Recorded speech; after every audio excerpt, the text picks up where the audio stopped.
Alright guys, so what we're going to learn how to do now is some rope tricep extensions. The way I want you to do these is basically we're going to grab the weight and pull down. Take a look at the rack and notice how it's off the rack. So don't start here and then start moving the weight around. Okay? We're going to hold on to the rope at the lowermost portion, come down, and get a full extension. Come back up. Full extension. Back up, full extension. You want to shorten the muscle by basically flexing it on the way down and lengthen the muscle all the way up. Shorten and lengthen the muscle. Shorten and lengthen the muscle. Okay.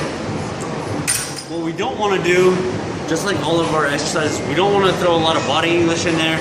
We don't want to start using our momentum. Again, towards the end of our reps, that's what we're gonna wanna be doing. You know, let's say we're on rep 12 or whatever number I prescribed you. Start doing this number, okay? Start throwing our torso into the movement. We don't wanna do that. Very controlled and slow movement. If you cannot control, contract, lengthen, and shorten the muscle without using body English, then the weight's too heavy. Lower the weight, put our ego aside. We're gonna have times where we can work on bigger weight and heavier weight. This is not one of those exercises. Again, we wanna keep our elbows intact.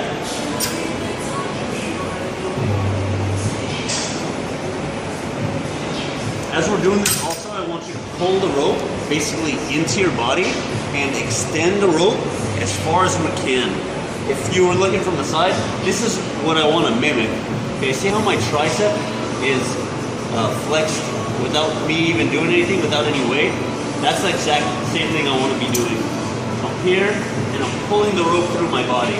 Obviously it's not going to go as far as I just demonstrated, but that's what you want to mimic. How we do a proper tricep rope extension.